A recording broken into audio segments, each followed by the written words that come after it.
Vamos a completar con este teórico un grupo vamos a hablar de un grupo de patologías infecciosas que afectan a hospederos, donde su trastorno de su, digamos, de su inmunidad innata y adaptativa están fuertemente suprimidas, fuertemente alteradas en cuanto a su calidad y cantidad, y que obviamente van a generar un factor predisponente para adquirir determinadas infecciones. Vamos entonces a mencionar los objetivos de esta clase, que va a ser conocer los principales agentes etiológicos, bacterias, virus, hongos, parásitos, que van a ser responsables de las afecciones en pacientes inmunocomprometidos no HIV. Vamos a conocer la importancia del concepto de infección oportunista en esta población, reconocer los principales mecanismos de transmisión y, por sobre todas las cosas, tres factores importantes que hacen a esta materia: los aspectos epidemiológicos de esta afección, por otro lado, conocer y tener bien presentes los valores de los métodos de diagnóstico microbiológico, y por último, el tercer pilar de microbiología 2, que es conocer las medidas preventivas en estos pacientes. En primer lugar, vamos a hablar entonces de generalidades y epidemiología, fundamentalmente los patógenos que van a afectar a este grupo de pacientes van a ser patógenos oportunistas, que van a ser capaces de causar enfermedad siempre que aparezca una condición predisponente, y las condiciones predisponentes las vamos a ver. Pero también estos pacientes pueden ser afectados por patógenos primarios, ¿sí?, que son capaces de enfermar a un hospedero aparentemente sano. Así que un hospedero con factores predisponentes, con más razón, pueden ser afectados. Ambos son capaces de producir enfermedad, y uno de los elementos importantes es, aparecido el patógeno oportunista, siempre el médico se tiene que preguntar por qué apareció esta enfermedad oportunista, este patógeno oportunista en este paciente, si ese paciente no tiene diagnosticada una condición que favorece esta infección. Y por otro lado, sin duda, si conocemos a los patógenos oportunistas y tenemos la condición predisponente, podemos saber cuándo y cómo y a quiénes va a afectar ese patógeno. Bueno, respecto del origen de las afecciones, básicamente el origen etiológico va a provenir de la biota endógena, de la biota normal, ya sea de la biota transitoria, o bien de los gérmenes de reactivación endógena, como pueden ser la tuberculosis, ¿sí? También la etiología, los gérmenes pueden provenir de un origen exógeno, ya sea a través de la biota ambiental de la comunidad. El paciente puede portar ese microorganismo de la comunidad, o bien de la biota nosocomial. En muchos casos estos pacientes van a estar internados y van a ponerse en contacto con los gérmenes que habitualmente se encuentran en los hospitales. Y cada hospital tiene su propia epidemiología que como médicos debemos conocer, a fin de tener presente cuáles son los potenciales agresores de estos pacientes. Por último, algo diferente de lo habitual es que el origen puede del patógeno puede ser del donante. O sea que el órgano que es recibido por el donante puede contener microorganismos que potencialmente pueden producir infección en estos pacientes, en los pacientes receptores. Estos son los orígenes. Las vías de transmisión son las conocidas por todos, por contacto interhumano de personas y familiares. Aquí es muy importante que el sujeto que que es trasplantado o que tiene o que se encuentra, digamos, conviviendo con el resto de las personas, puedan recibir un patógeno a través de contacto interhumano, o bien con animales, con mascotas. Es muy importante reducir al máximo este tipo de vía de infección. Recordemos que en nuestro país pacientes trasplantados pueden volver a su lugar, van a volver a su lugar de origen, y a veces no es una ciudad sino es el campo, entonces un ámbito rural donde las personas pueden tener contacto con animales, ni hablar con la tierra o en su ámbito social. Otras vías de transmisión puede ser por traumatismos en la comunidad o durante la intervención. Es muy importante, nosotros solemos colocar vías para administración de fluidos, para administración de drogas, y bueno, justamente la ruptura de la barrera cutánea provocada por la colocación de las vías siempre puede ser una vía de infección. Otra es inhalatoria, que es muy común, muy importante, y vamos a ver por qué los pacientes trasplantados o pacientes oncohematológicos tienen que estar en un lugar adecuado para su tratamiento. Por supuesto, la otra vía de infección es la vía de infección oral, y como les conté anteriormente, a partir de los órganos donados. ¿De qué hospederos inmunocomprometidos vamos a hablar? Bueno, básicamente son tres grupos.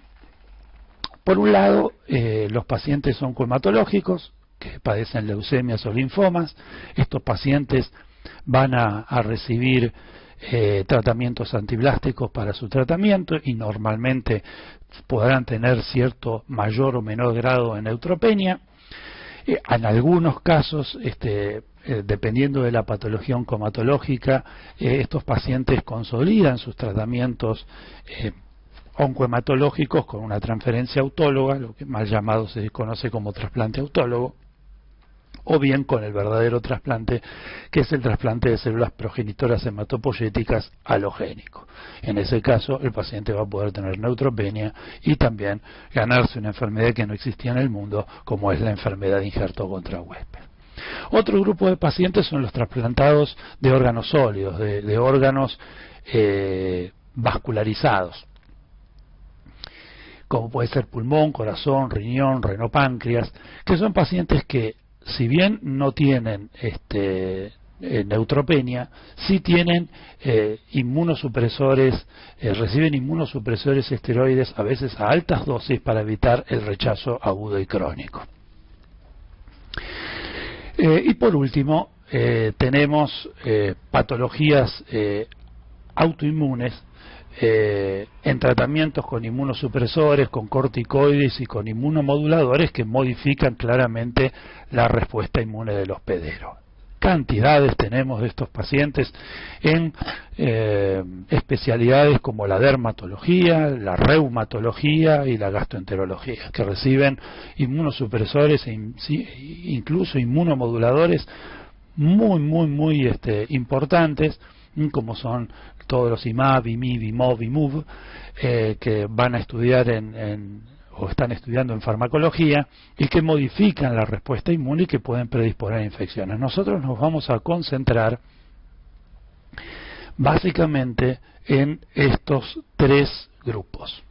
Básicamente en estos primeros dos, porque el tercero es un grupo muy importante de pacientes, y no tendríamos suficiente tiempo durante este teórico en vivo de poder comentarlos. El único comentario que les puedo hacer es que algunos de los biológicos recibidos se han retirado del mercado, como es el elentuzumab, porque los pacientes que lo recibían quedaban durante meses y meses y meses altamente inmunosuprimidos, y todos se infectaban y tenían un mal pronóstico, y esa fue una de las drogas que fue retirada del mercado.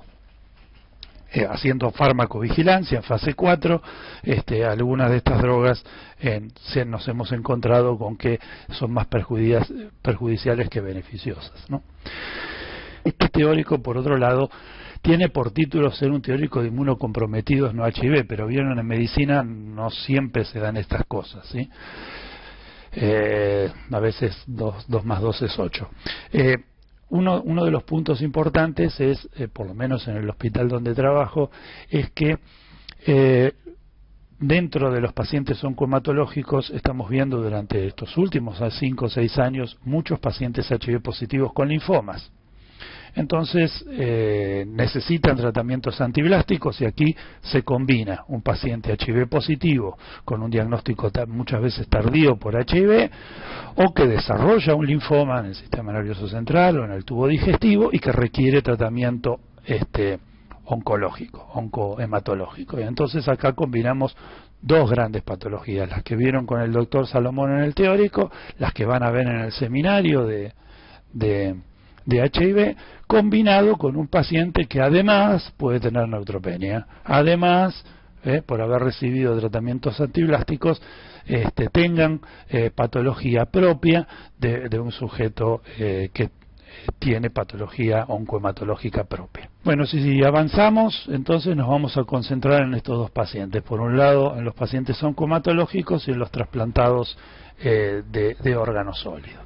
Vamos a ver más o menos, estos no son datos que yo les dejé en el seminario, en los PDF, pero para que tengamos más o menos una idea de cuántos pacientes son.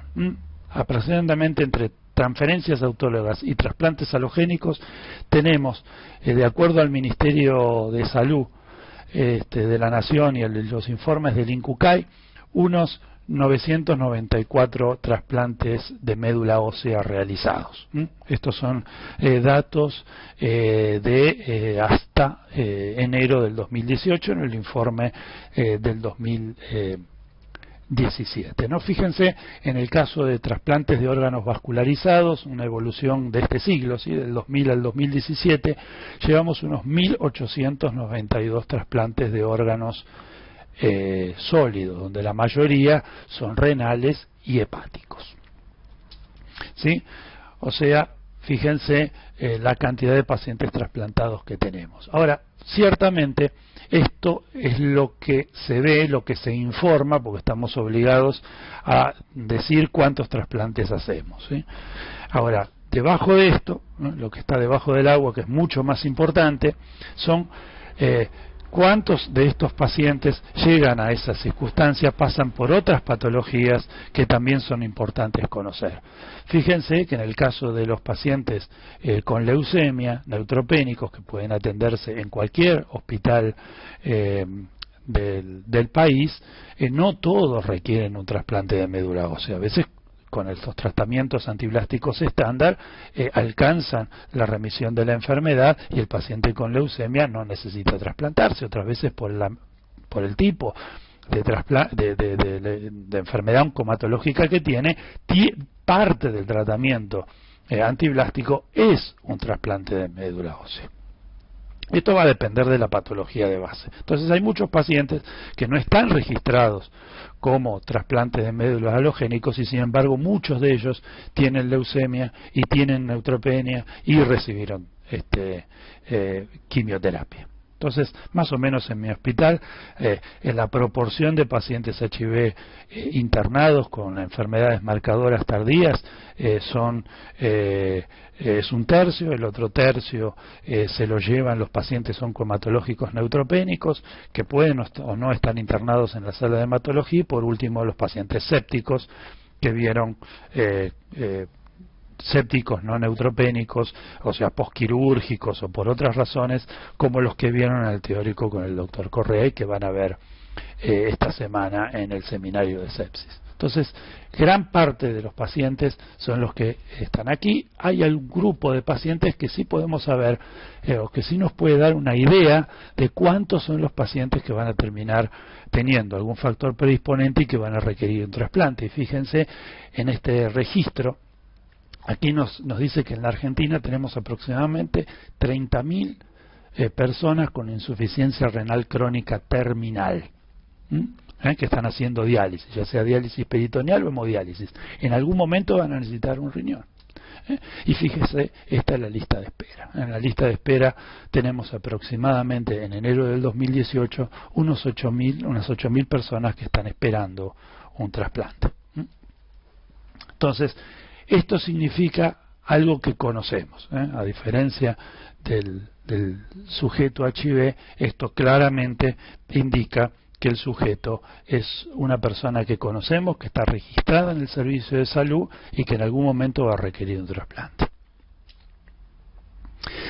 Ahora, ¿cómo es que se provoca el daño? Esto en parte tiene que ver con la cursada de microbiología 1, o sea, cómo es que los gérmenes provocaban daño. Ahora, el daño que vamos a ver en estos pacientes va a depender fundamentalmente de los mecanismos patogénicos que expresen los agentes etiológicos, ya sea por invasión, por diseminación o por la producción de toxinas.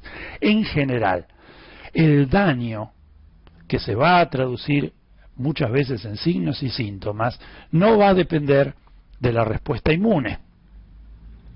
¿Por qué? Porque en estos pacientes, la capacidad de la respuesta innata o adaptativa se puede encontrar disminuida. Y como todo en medicina, 2 más 2 es 8, existen las excepciones. Y hay 2 excepciones muy importantes en este grupo de pacientes, que es la enfermedad de injerto contra huésped y el rechazo. En estas 2 circunstancias, ya sea las células del donante o ya sea, el hospedero que reconoce al órgano vascularizado como no propio, va a generar una respuesta inmune y por lo tanto va a haber una expresión de daño. Esa expresión de daño se va a manifestar con signos y síntomas, de la misma manera que el daño que puede ser provocado por los mecanismos patogénicos de los gérmenes. Por lo tanto, en los pacientes oncomatológicos y en los trasplantados de órganos sólidos, es muy importante entonces tener en cuenta para nuestra materia, especialmente en microbiología 2, estos 3 aspectos. Los aspectos epidemiológicos, los aspectos del diagnóstico microbiológico y el de la prevención de las afecciones, ¿Cómo podemos prevenir estas infecciones? Hay un dato que es central, y el dato central es que en mayor o en menor proporción estos pacientes son pacientes conocidos y por lo tanto el evento que va a provocar el factor predisponente que va a inducir a que el paciente se pueda infectar es un evento conocido, es en mayor o en menor medida programado. Esto es a la inversa de lo que ocurre, como les comentaba el doctor Gómez Carrillo en el teórico de síndromes mononucleosiformes, especialmente en el síndrome antirretroviral agudo, y en el teórico del doctor Salomón de HIV. Entonces, el sujeto HIV tiene que conocerse HIV antes de que llegue a tener una enfermedad oportunista, que no se haga un diagnóstico tardío. Les mostraron durante el teórico cuál era la proporción de pacientes que llegan a tener SIDA y a tener un evento como una enfermedad oportunista, y que esa enfermedad oportunista determine que descubramos que el paciente es HIV positivo, que es lo que no queremos. En cambio, en este grupo de pacientes, sabemos que al paciente lo tenemos que trasplantar y de qué va a ser trasplantado y cuál va a ser la inmunodepresión que va a recibir, cuánto va a durar esa inmunodepresión. El oncólogo, el hematólogo, sabe qué quimioterapia le tiene que administrar al paciente, cuántos días de neutropenia va a tener, si tiene que consolidar ese tratamiento oncomatológico con un trasplante alogénico o una transferencia autóloga. No es algo desconocido. Si bien un paciente con leucemia puede debutar su leucemia con una infección, puede pasar perfectamente, lo cierto es que en la mayoría de los casos el paciente lo conocemos, sabemos qué es lo que puede llegar a tener, que es un evento que vamos a programar, que es un factor predisponente que vamos a inducir, y que por lo tanto las mismas pruebas diagnósticas que utilizamos para los pacientes con infección oportunista en una población tienen una importancia y en esta población tienen otro significado, justamente porque no son desconocidos para nosotros, son pacientes que conocemos. Entonces hay que tener bien en claro que es un evento programado.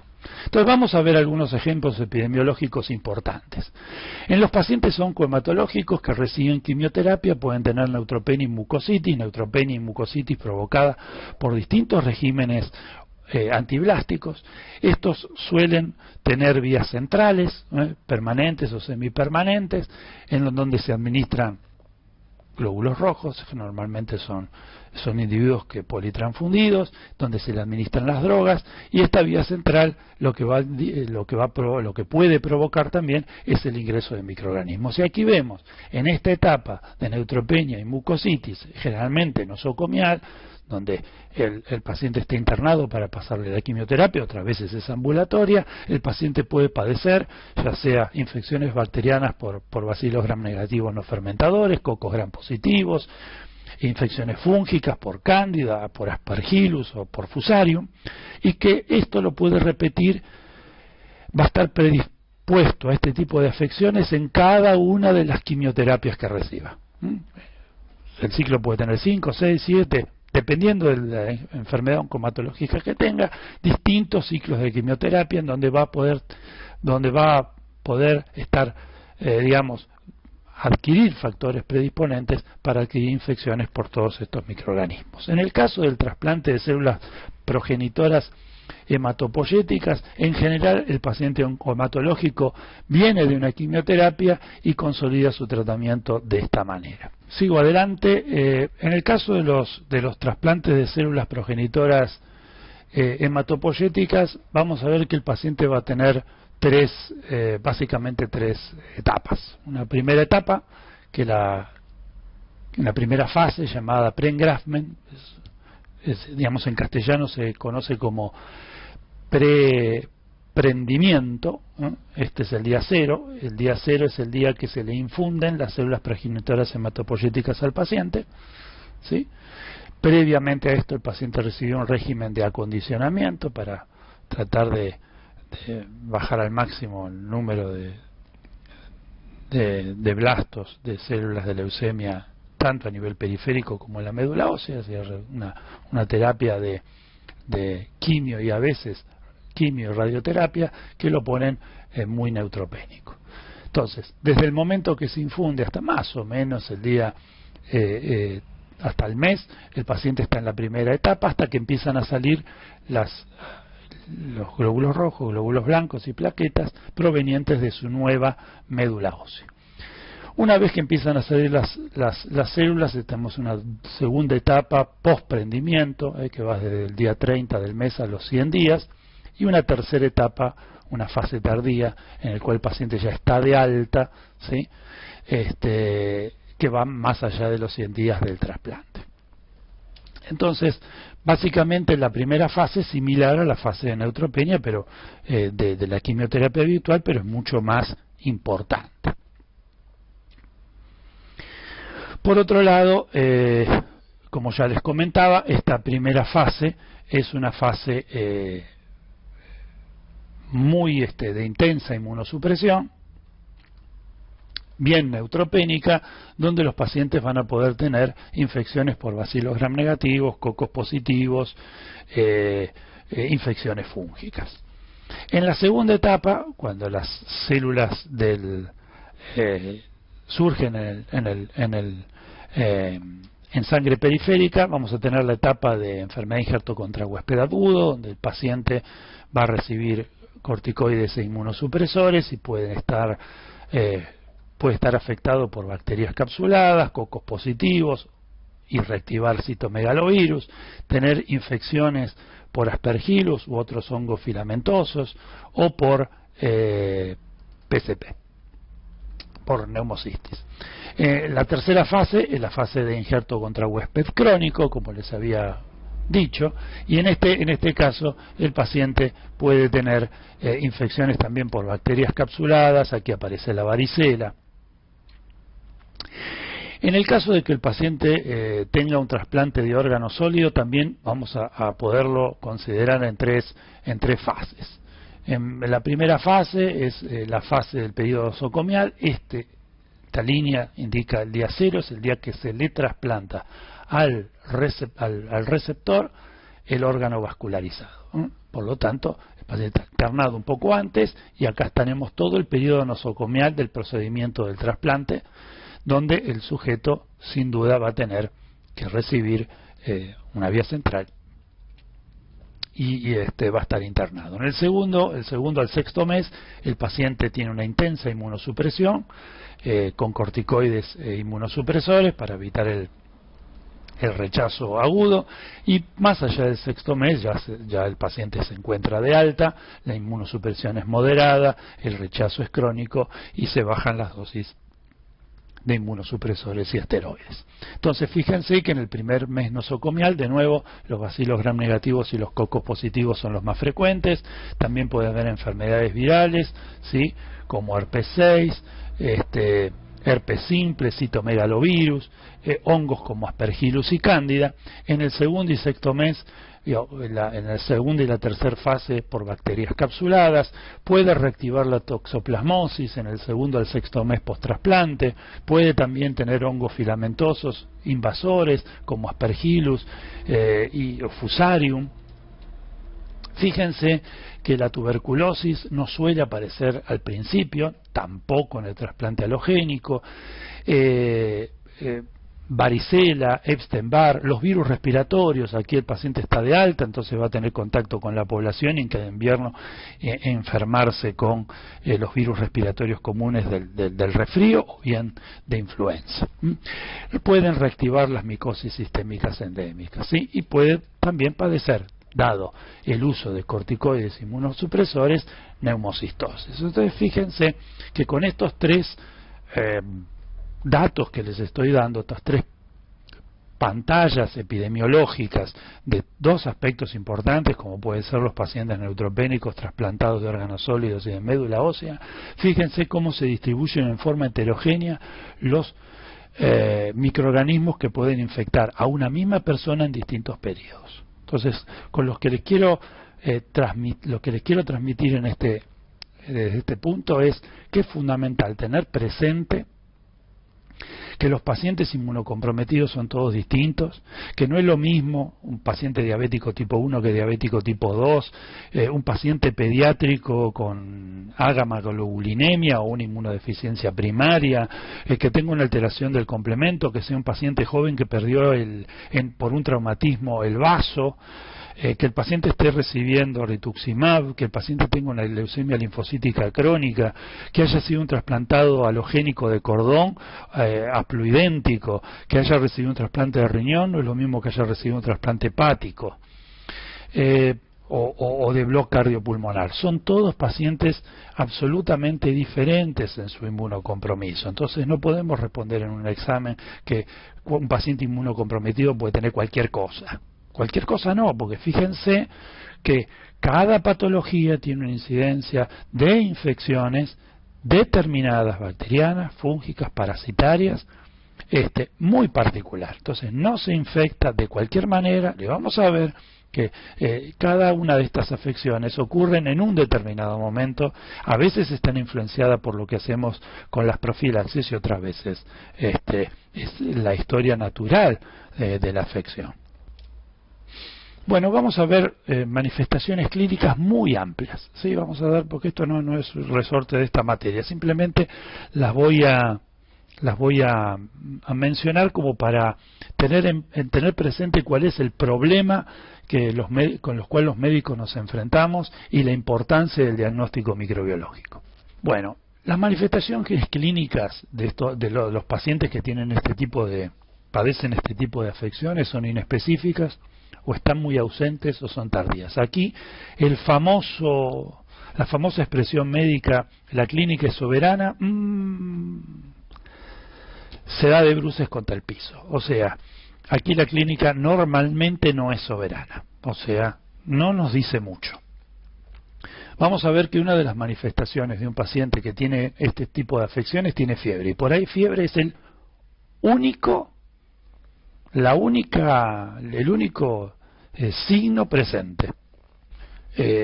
Definimos como fiebre a un único registro de 38 5 o 2 mediciones separadas de 38 grados. Generalmente nosotros tomamos la temperatura axilar, pero hay excepciones, ¿eh? Hay pacientes que si están recibiendo esteroides de altas dosis, fiebre no hacen. Y a veces tenemos los famosos equivalentes febriles como la hipotermia, como el shock.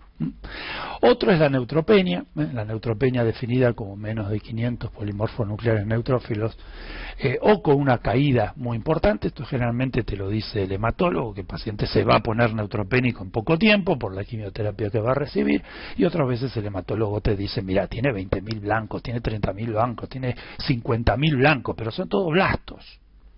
Entonces no tienen función de protección, ¿tá?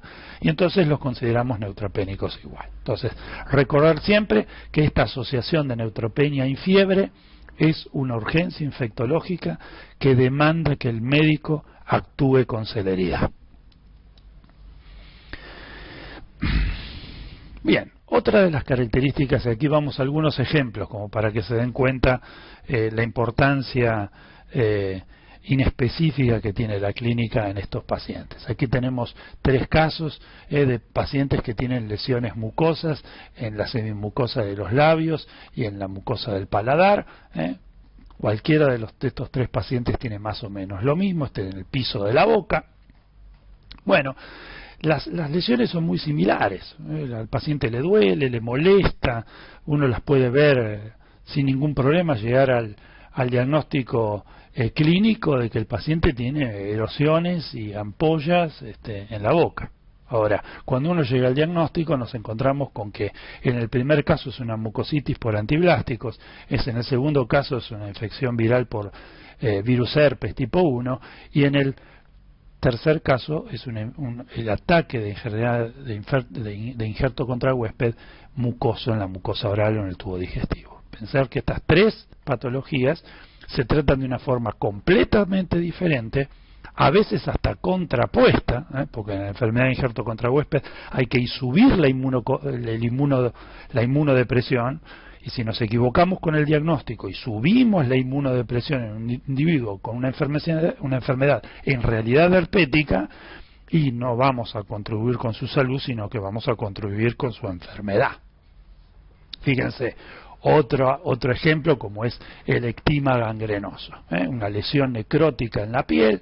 Como verán, no está muy inflamada porque el paciente no tiene con qué inflamar y tiene esa costra negruzca. Esto le sale en las piernas, en los brazos, en general son simétricas. Bueno, fíjense que son muy parecidas clínicamente y sin embargo desde el punto de vista etiológico pueden ser por cocos positivos, puede ser por bacilos negativos, no fermentadores, u hongos como Candida o Fusarium pueden generar el mismo aspecto de lesión. Estos tres ectimas gangrenosos se tratan de una forma completamente diferente y sin embargo clínicamente se ven muy parecidos. Fíjense esta descamación plantar, ¿sí? No es que el paciente se lo pintó de violeta, a veces la quimioterapia hace eso, el edema a veces hace eso. ¿Y cuál es el diagnóstico entre una y otra? Bueno, una fue una enfermedad de injerto contra huésped y otra es una dermatofisia plantar. De nuevo, diagnósticos completamente diferentes, tratamientos que requieren tratamientos distintos con manifestaciones clínicas similares. Fíjense, una intensa hiperkeratosis y descamación palmar y del dorso de la mano, muy similares ambas, una sarna noruega o sarna enérgica producida por Sarcoptes scabiei en este tipo de pacientes, y en el otro caso una enfermedad injerto contra huésped aguda que afecta las palmas de este paciente. Bueno, respecto a las imágenes, la tomografía computarizada de alta resolución ha cambiado la mortalidad de estos pacientes, porque uno puede detectar en forma rápida dónde está el inconveniente, ¿sí? Detecta precozmente dónde hay un inconveniente en el pulmón, en los senos paranasales, en el sistema nervioso central, localiza la afección de una forma muy precoz, lo que nos permite tomar conductas precoces y entonces modificar la mortalidad, la morbimortalidad de estos pacientes. Ahora, fíjense con la tomografía computarizada qué es lo que sucede. Aquí no nos importa que sepan diagnóstico por imágenes, no nos interesa que sepan describirla, simplemente vean las distintas lesiones que puede tener en el pulmón un sujeto oncohematológico o trasplantado. Sin embargo, fíjense cómo estas lesiones, que probablemente en la radiografía no muestran absolutamente nada, son altamente predictoras de que aquí hay un problema. Sin embargo, las imágenes no nos determinan, no tienen alta especificidad. Las pseudomonas, los cocos positivos, las cándidas, los aspergillus pueden generar imágenes similares que requieren tratamientos distintos. Entonces, con la clínica y las imágenes que no son la pirámide fundamental de microbiología 2, nos muestra cuáles son las dificultades. Las dificultades que tenemos con estos pacientes es que las manifestaciones clínicas son inespecíficas o tardías y que el diagnóstico por imagen tiene una alta sensibilidad a la tomografía pero una baja especificidad. No hablemos de la radiografía, que tiene baja sensibilidad y especificidad. Entonces tenemos un gran problema. Y vamos a tener un problema que se va a reiterar en forma secuencial cada vez que el sujeto, por ejemplo, tenga que hacer quimioterapia en sus distintos ciclos de leucemia. O sea, vamos a tener un problema y otro problema y nuevamente cada vez que hace fiebre y neutropenia por el tratamiento antiblástico vamos a tener que parar las antenas porque vamos a tener que tener bien presente qué tuvo antes y qué puede tener ahora. Y encima, las manifestaciones clínicas de lo que tuvo antes porque tuvo una fusariosis puede ser que sean las mismas que las que tiene ahora en el nuevo ciclo de quimioterapia y tenga una infección por cocos positivos. O sea, manifestaciones clínicas inespecíficas, imágenes similares de patologías diferentes. Entonces, evidentemente, ejercer la medicina en estos pacientes no es fácil. Entonces, vamos a tener que tener muy en cuenta, ¿sí?, las características de ese paciente. Vamos a tener que tener en cuenta que vamos a tener que tener bien presentes los aspectos epidemiológicos y los antecedentes de ese sujeto para poder establecer una conexión entre ambos y tener bien presente cuáles son los recursos que tenemos en el hospital para poder resolver esa dificultad. Y básicamente eso será trabajando en forma multidisciplinaria, infectólogos, el trabajo de los microbiólogos en el laboratorio, los especialistas en diagnóstico por imágenes, los neumoticiólogos, los hemoterapistas, etcétera. Entonces, para tener un éxito necesitamos trabajar en conjunto porque las dificultades son grandes. Y uno de los pilares fundamentales para establecer la diferencia entre si el paciente está infectado, si el paciente está haciendo rechazo, básicamente tiene que ver con el diagnóstico microbiológico y fundamentalmente con los métodos directos que pongan en evidencia al germen, ¿sí? Porque esos son los más importantes en estas patologías, porque los métodos indirectos que evalúan la respuesta inmune en muchos casos por el tipo de pacientes del cual tratamos no nos van a ser del todo útiles.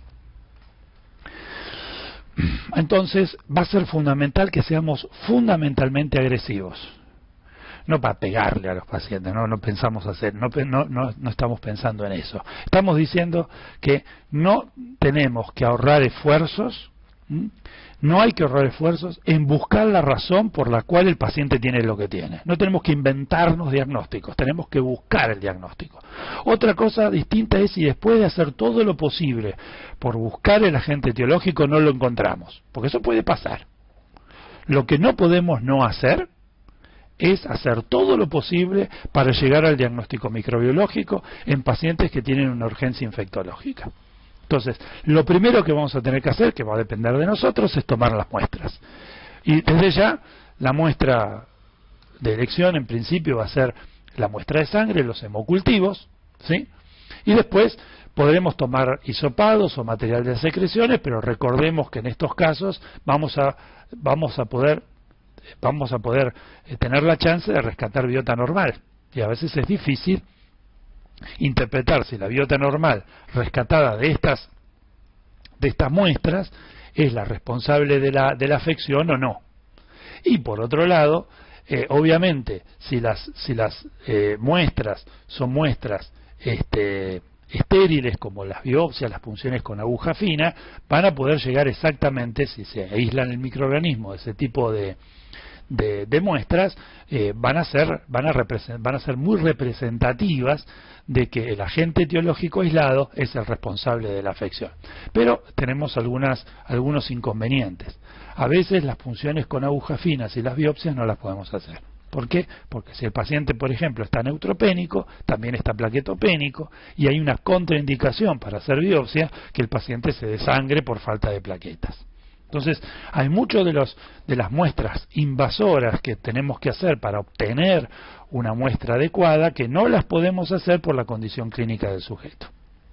Entonces tenemos que evaluar con este equipo multidisciplinario qué podemos hacer y qué no. Por lo tanto, las muestras, por ejemplo, que ustedes vieron de la piel, son muestras que podemos tomar sin ningún tipo de problema.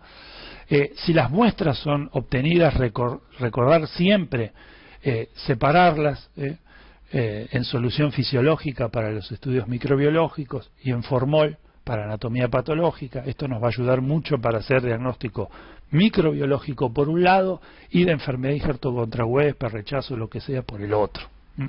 Entonces, es muy importante que si se toman las muestras sean separadas correctamente, rotuladas correctamente, enviadas al laboratorio lo antes posible y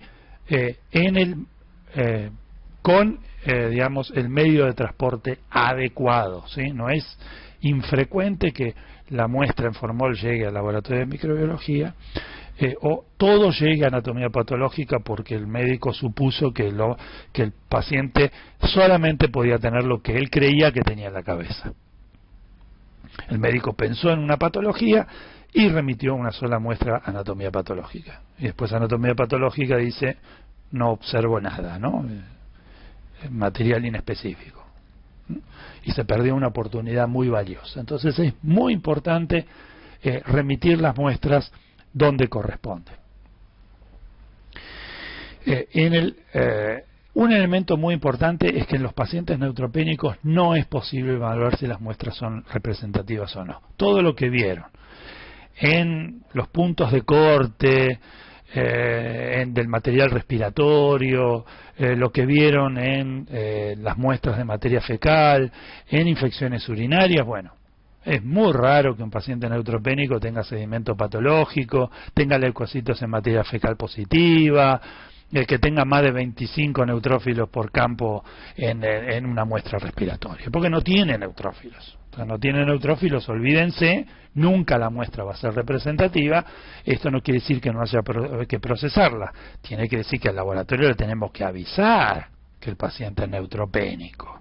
Hay que escribir correctamente la orden médica para avisar qué es lo que queremos, por qué estamos pidiendo lo que estamos pidiendo en ese sujeto, para que el laboratorio se entere que tiene que procesar la muestra y que esas características de si es representativa o no, en muchos de estos pacientes no la podemos evaluar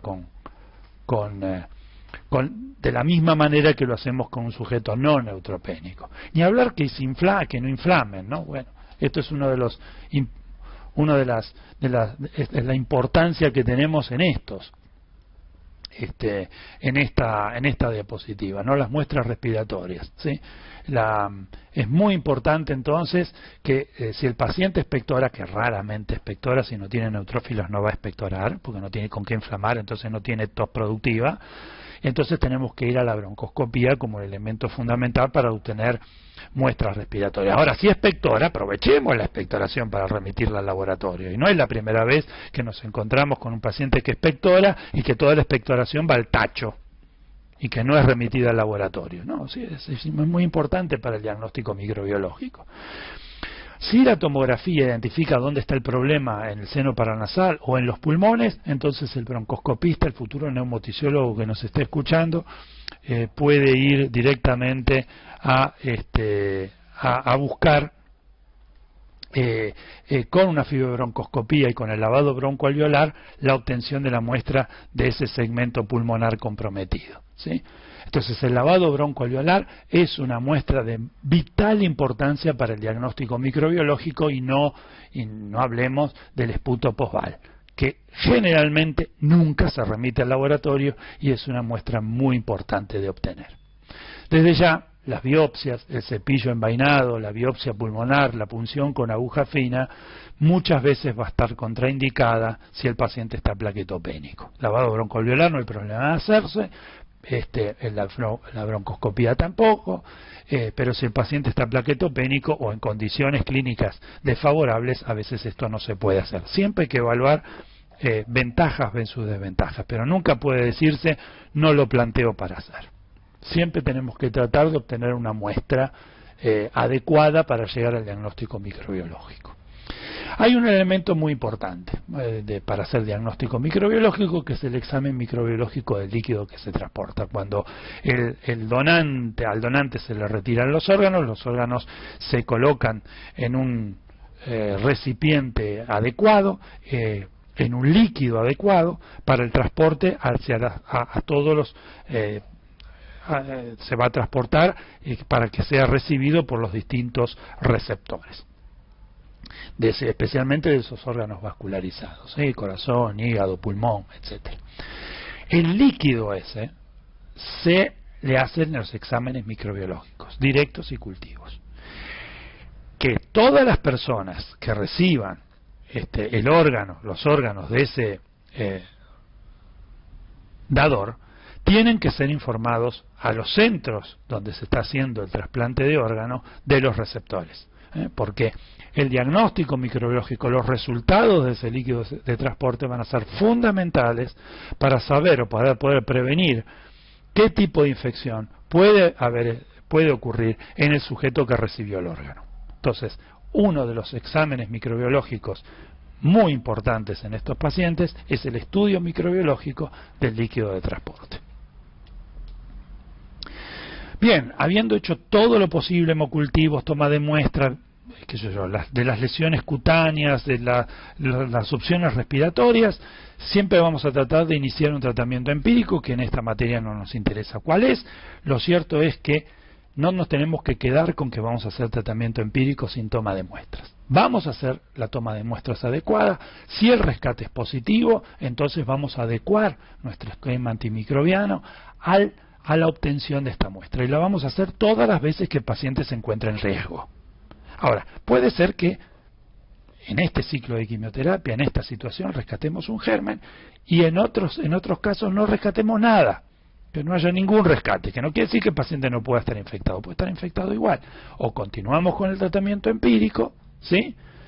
O seguimos evaluando al paciente, ¿tá? Pero lo que no podemos no hacer es tratar de llegar a un diagnóstico microbiológico. No intentar un diagnóstico microbiológico está mal.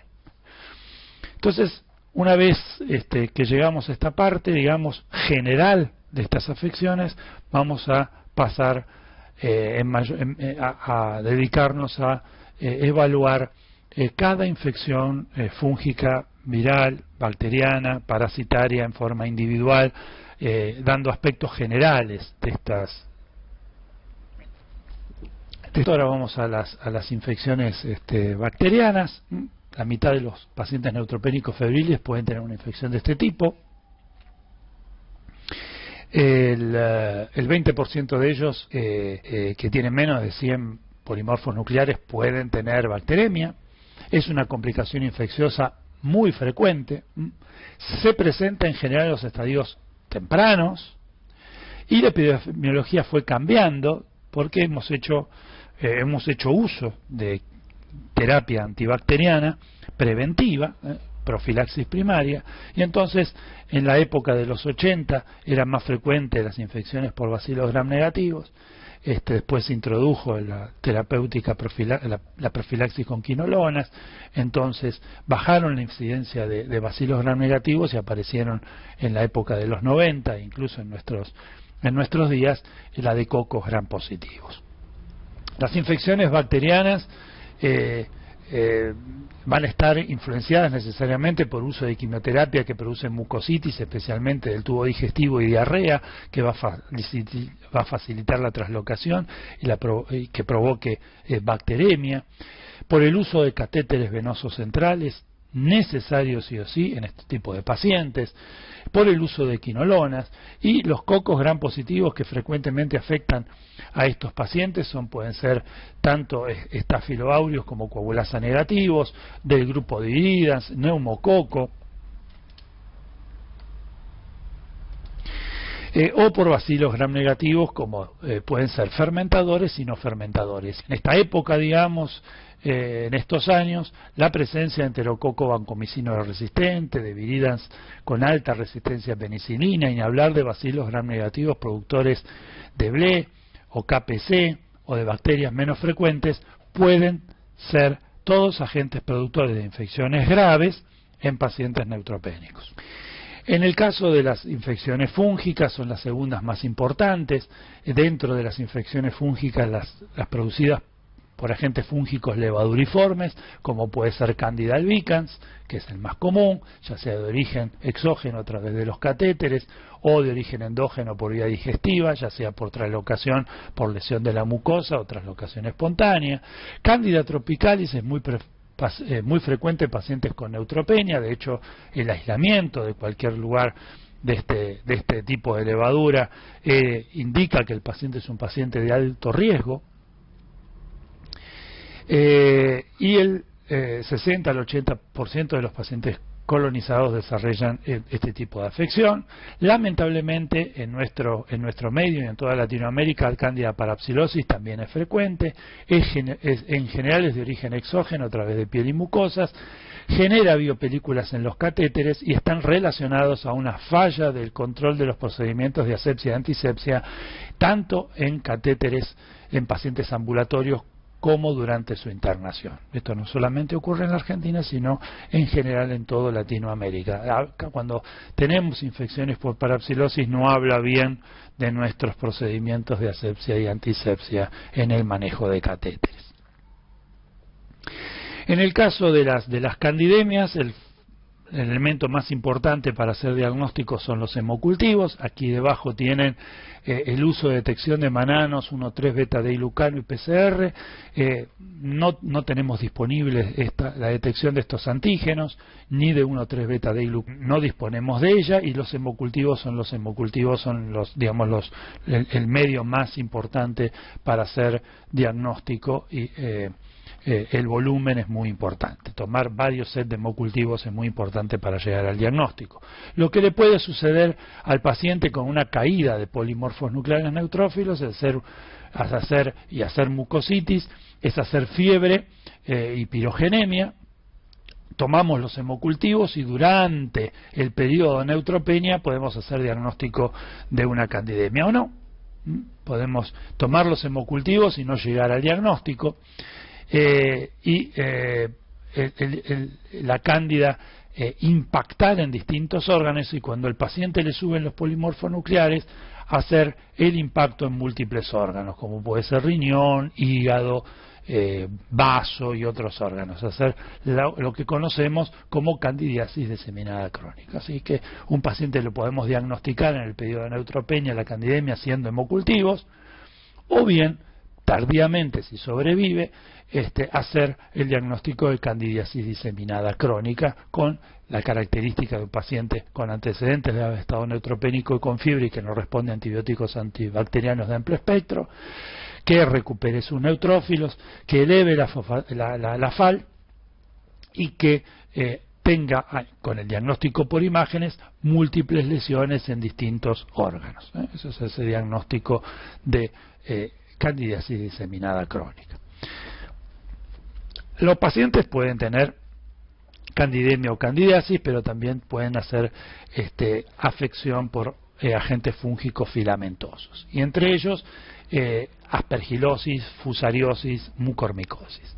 En el caso de las aspergilosis, el diagnóstico microbiológico utilizando el directo y el cultivo del esputo, raramente los pacientes expectoran, pero bueno, si pueden expectorar, mejor.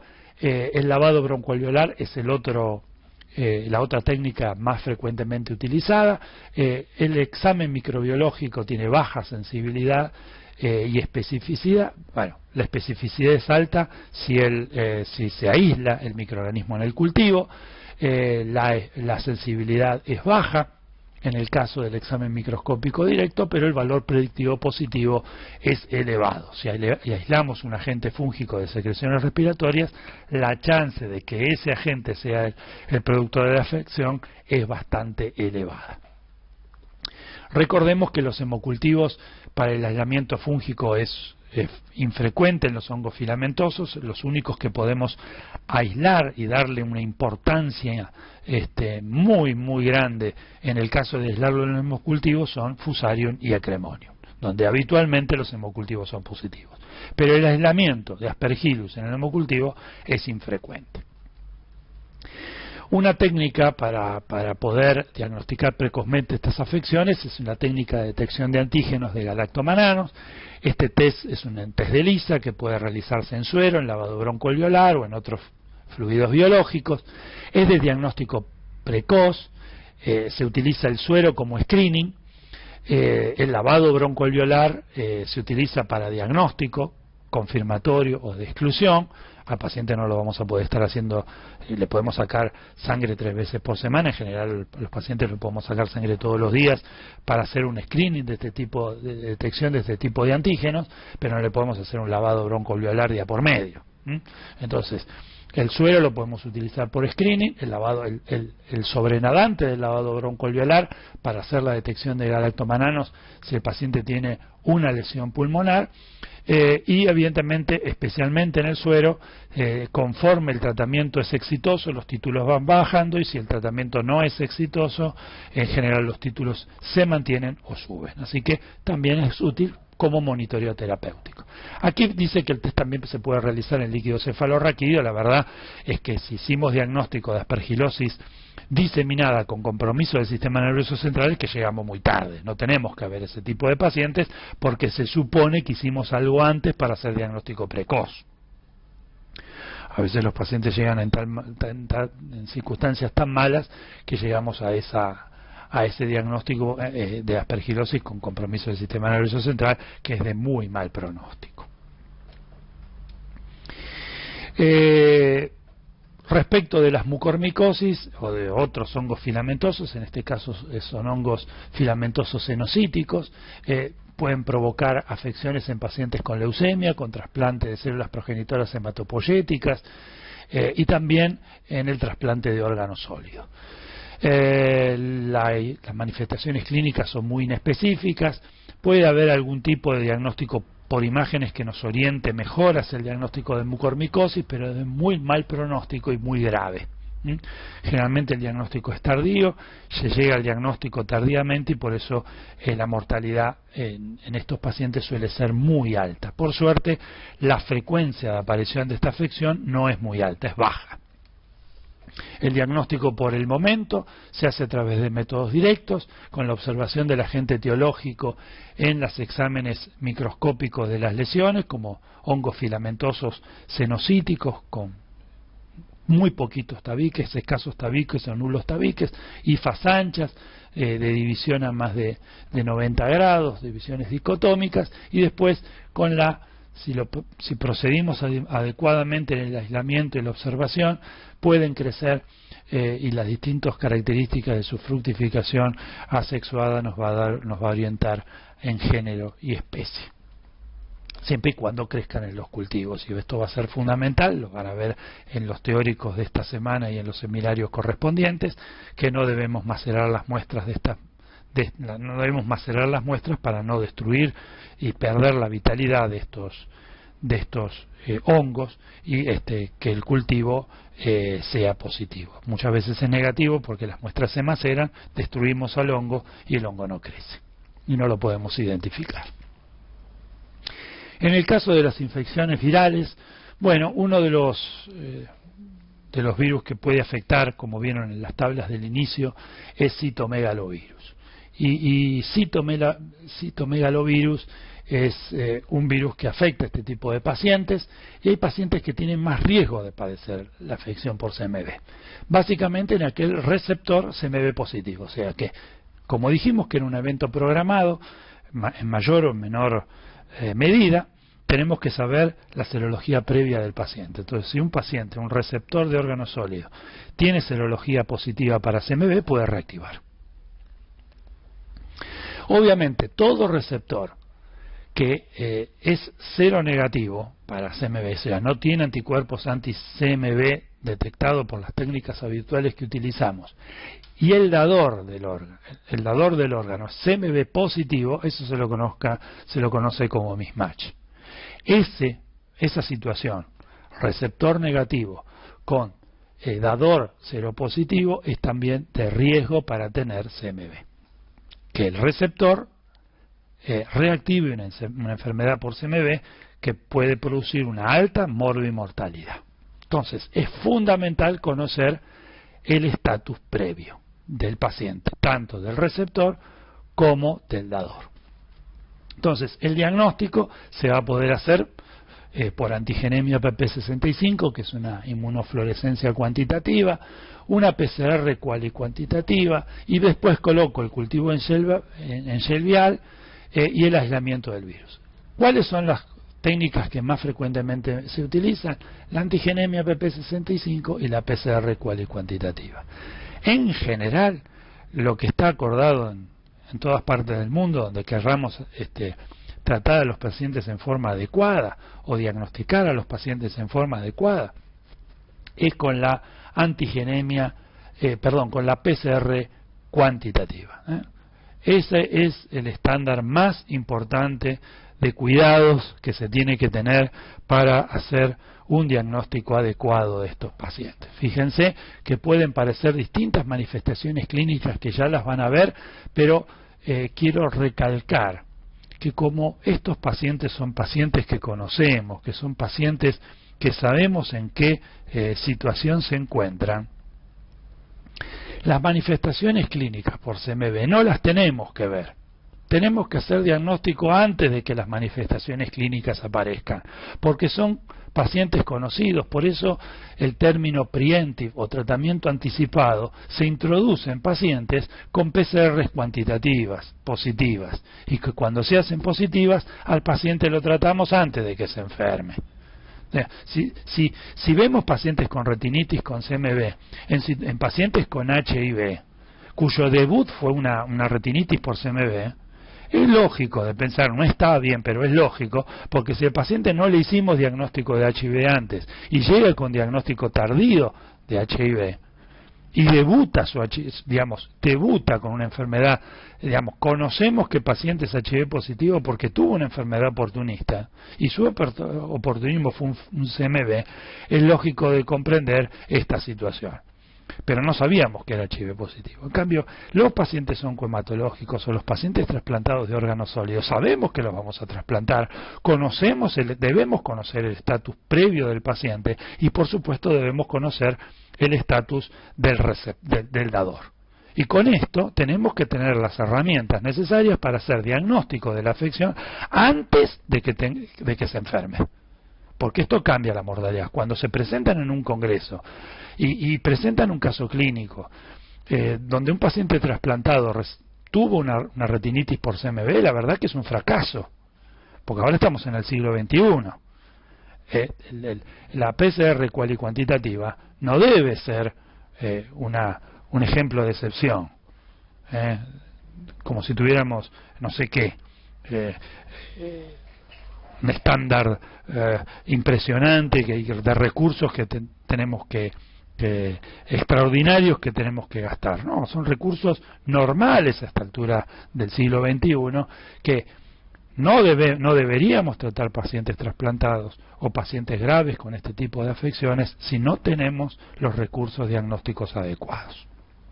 Y esto debería ser un estándar de cuidado, ¿sí?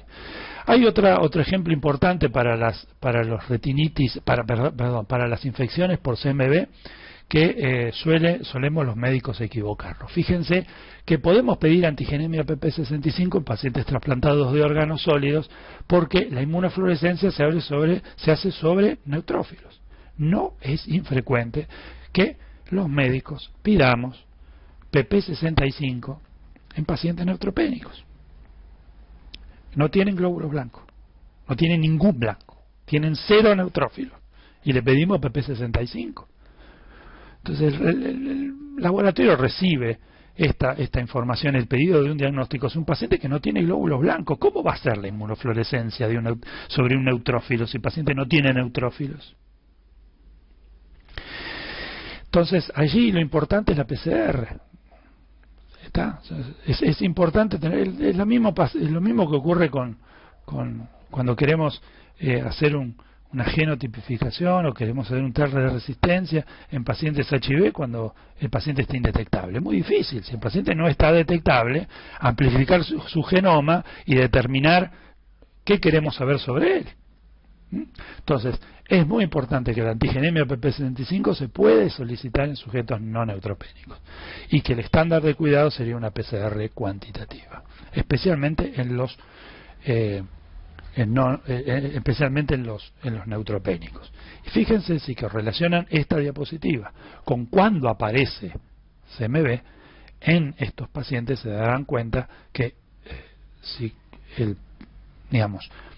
el paciente no tiene neutrófilos, no tiene glóbulos blancos, difícil es que un CMV reactive. Por eso es que al principio, primero o segundo día de neutropenia, es muy raro tener infecciones por CMV. ¿Está? Muy bien.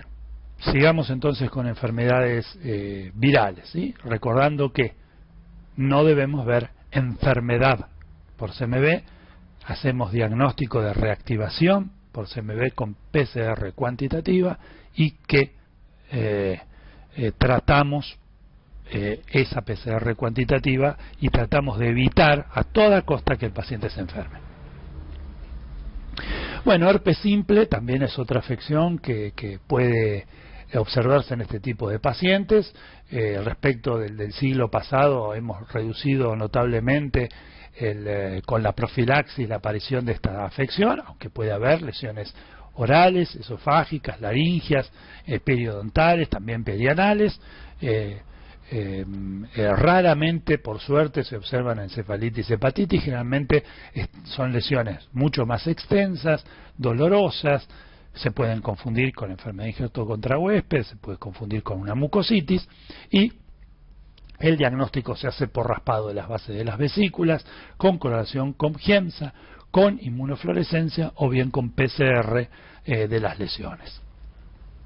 En el caso de los virus respiratorios, estos van a afectar fundamentalmente, no exclusivamente, pero fundamentalmente cuando el paciente está de alta y toma contacto con el resto de la población, y el paciente puede tener las características de rinorrea, congestión nasal, fiebre, ocurre generalmente durante el invierno, tiene una mayor prevalencia, una mayor incidencia de aparición de neumonías que en la población general, y la mortalidad está mucho más aumentada. De hecho, cuando ocurrió la pandemia H1N1 pandémica del 2009, el porcentaje de mortalidad fue muy alto entre las mujeres embarazadas y especialmente en la población inmunocomprometida, trasplantada de médula y neutropénica o con enfermedad oncohematológica, fue muy grave con altísima mortalidad. Así que en este caso el diagnóstico microbiológico lo tendremos que hacer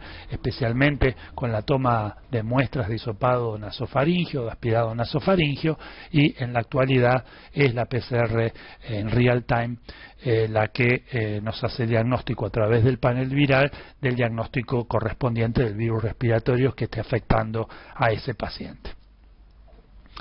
Respecto a las parasitosis en pacientes oncohematológicos, es muy importante tener en cuenta los aspectos epidemiológicos fundamentales.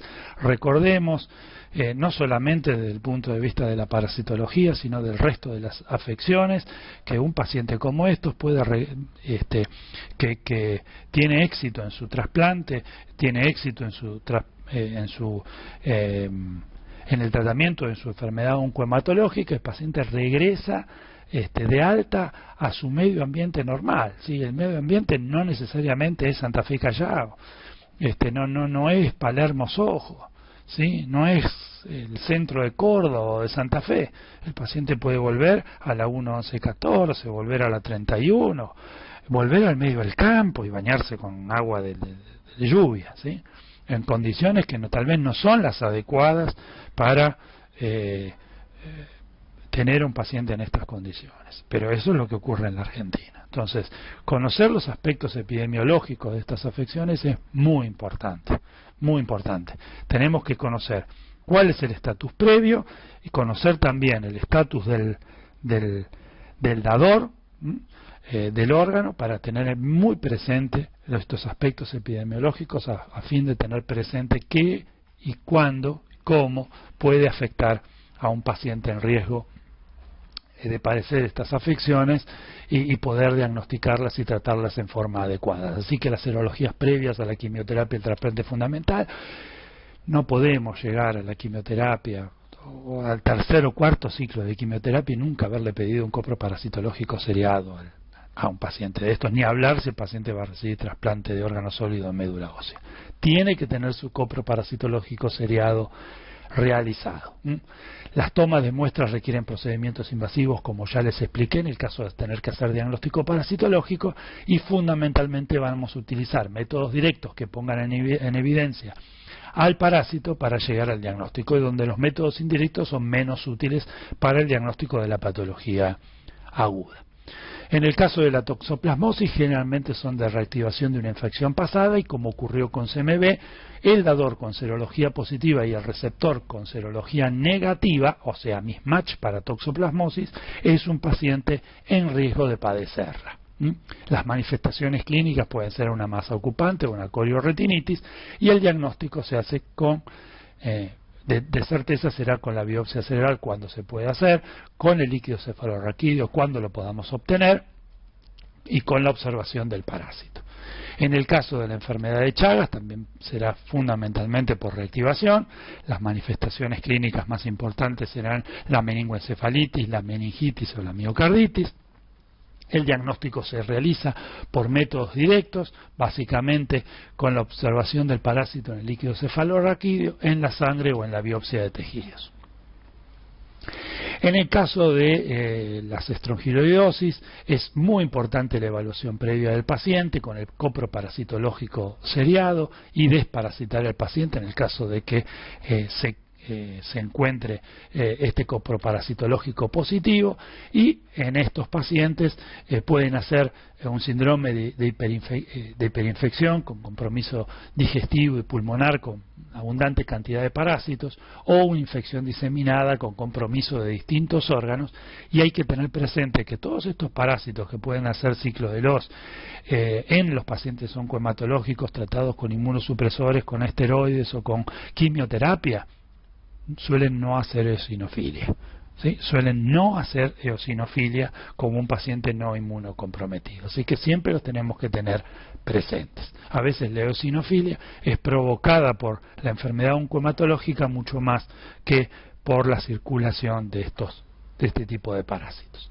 Las muestras entonces más importantes serán la materia fecal, el soldaje duodenal, las muestras respiratorias, el líquido cefalorraquídeo, especialmente en pacientes que hacen meningitis no purulenta, pues, si no tienen neutrófilos no van a hacer líquido cefalorraquídeo patológico con pus, pero sí infecciones a bacilos gram negativos, ¿sí? Entonces es el parásito que se ha llevado a pasear en su tegumento los bacilos gram negativos del intestino, haciendo la diseminación, y el impacto de estos bacilos gram negativos en el líquido cefalorraquídeo puede generar meningitis. Evidentemente el método de diagnóstico serán los métodos directos, con la observación de las larvas como los elementos más importantes para hacer el diagnóstico. Otra afección importante ectoparasitaria es la sarna enérgica o sarna noruega provocada por Sarcoptes scabiei. Es fundamental para el diagnóstico se realiza por métodos directos, por raspado de las lesiones. Al raspar las lesiones entre porte y cubre objeto podemos observarlo a los parásitos. Generalmente es altamente infecciosa, genera epidemias nosocomiales, donde otros pacientes internados adquieren la infección, no solamente los pacientes, el residente de primer año, el residente de segundo, el jefe residente, el médico de planta, o sea, generalmente hay infecciones. Las infecciones a partir de sarna alérgica son muy comunes también en el personal de salud que los atiende. Así que suelen generar brotes nosocomiales. En el caso de la prevención, este es el último punto de la transmisión de este teórico, es cómo evitar que estos pacientes oncohematológicos hagan infecciones, tratar de evitarlo lo más posible. Entonces, una primera medida es que para hacer trasplante la institución tiene que estar habilitada por el INCUCAI en todo el país. Hay un montón de unidades de trasplante y esas unidades de trasplante tienen que tener condiciones determinadas para que INCUCAI habilite, ¿sí? Además del equipo de trasplante, los pacientes tienen que estar dentro de una unidad que tenga una transferencia de alta eficacia para la movilización del aire dentro de la unidad de trasplante, donde haya filtros CEPA que permitan filtrar el aire, un flujo de aire dirigido con habitaciones selladas. Las habitaciones pueden perfectamente tener ventanas, pero no pueden ser abiertas, con una alta tasa de intercambio de aire en la habitación.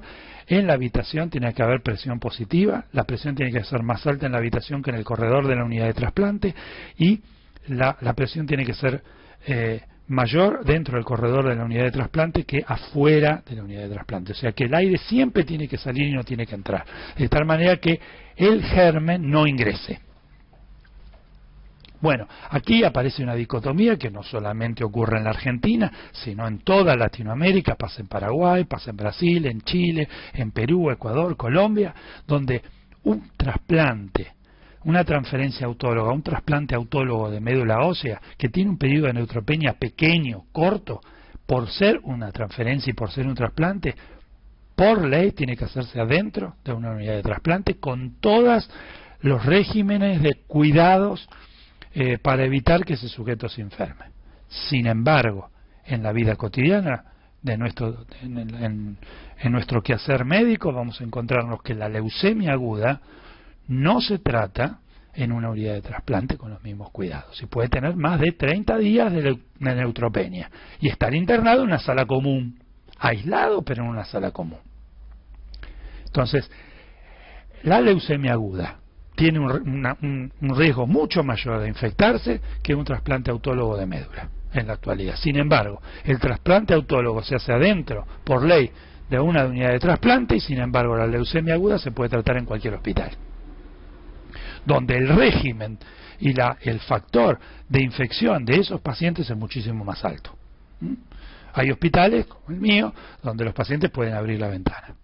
Es más, hasta piden tener vista a jardín, de tal manera de que el paciente se respira todo lo que ocurre en ese jardín, ¿tá?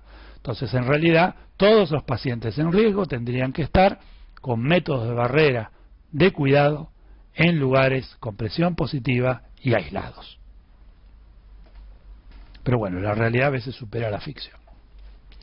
Entonces, ¿cómo tenemos que prevenir? Básicamente, limpieza y desinfección, control del polvo ambiental.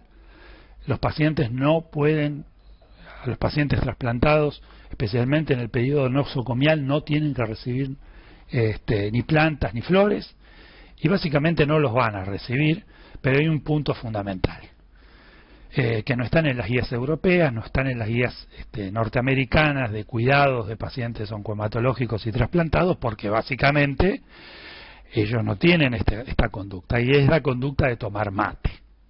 No se puede tomar mate en las unidades de trasplante, ni adentro del office de enfermería, ni con los pacientes, por nada del mundo. O sea, si lo vamos a buscar en una guía europea, no lo vamos a encontrar, porque los europeos no toman mate.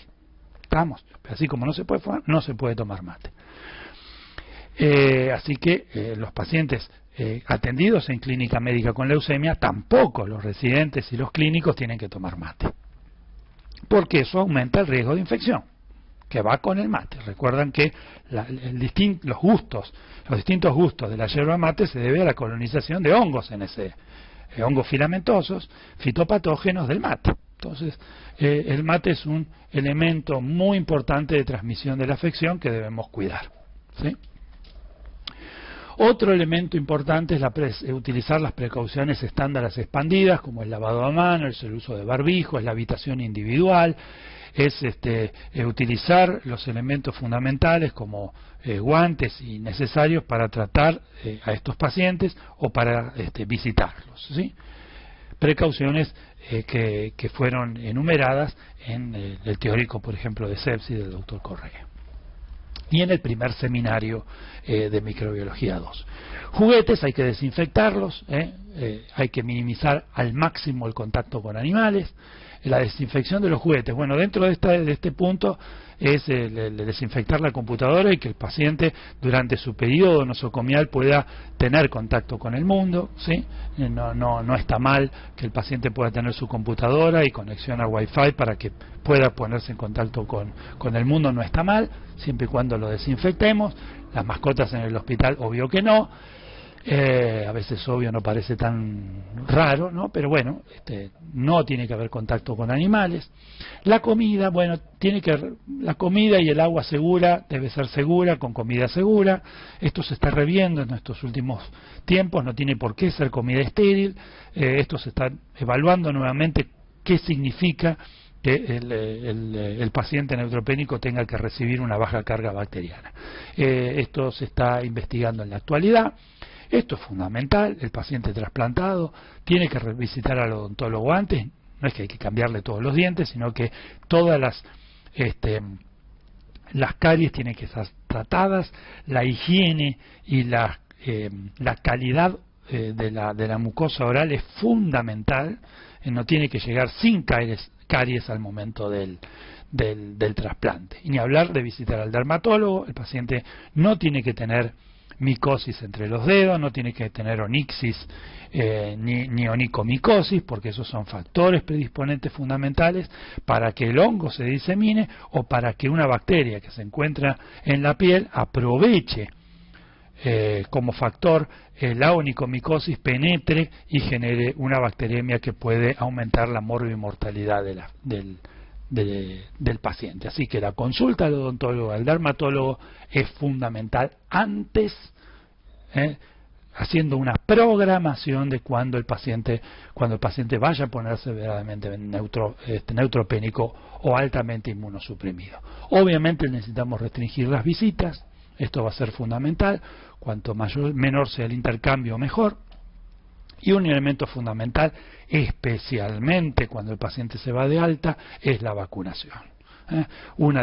Obviamente no vamos a utilizar vacunas a virus atenuados porque van a provocar sobre el paciente el efecto adverso de desarrollar la infección, pero es tan importante que el paciente se vacune cuando corresponde, y el calendario de vacunación de estos pacientes es especial. Cada paciente con su respectivo trasplante, con su respectivo factor predisponente, tendrá un específico calendario de vacunación de acuerdo a la inmunosupresión que vaya a recibir. ¿Cuándo puede volver a recibir las vacunas? Obviamente, la respuesta a la vacunación en estos pacientes es menor que en la población general. Ahora, así como hablamos de que hay un calendario de vacunación específico para las personas inmunocomprometidas graves como las que vimos en este teórico, también es fundamental tener presente que el resto de la población se tiene que vacunar, especialmente las personas que están en contacto con las personas inmunocomprometidas, porque el efecto rebaño aquí es multiplicador. Si las personas que rodean a esta persona inmunocomprometida y que ya está de alta, está recibiendo inmunosupresores a bajas dosis porque es un trasplantado renal, que hace más de 1 año o 2 años que se trasplantó, bueno, además que es fundamental vacunarlo contra la gripe, es muy importante que todo su grupo familiar y el grupo que lo rodea se vacune contra la gripe, porque entonces la chance de que esa persona se infecte va a ser mucho menor, Así que no solamente la vacunación es importante para ese sujeto, sino que va a ser muy importante que todos los demás estemos vacunados. Otro ejemplo clave de la vacunación es Sabin versus Salk, ¿sí? Entonces, evidentemente, es muy importante tenerlos cubiertos a los pacientes con vacunación Salk, de tal manera que cuando se vacuna con Sabin a la población general y empiece a excretarse, a circular Sabin en la naturaleza, en el medio ambiente, no sea incorporado por un paciente inmunocomprometido que no ha recibido, no ha podido recibir Salk, porque puede ser deleterio para él o puede producirle mortalidad al mismo. Entonces, cuando se largan las vacunaciones con Sabin, hay que tener presente de que estos pacientes los tenemos que vacunar antes con Salk o generar las medidas preventivas correspondientes para evitar estas afecciones.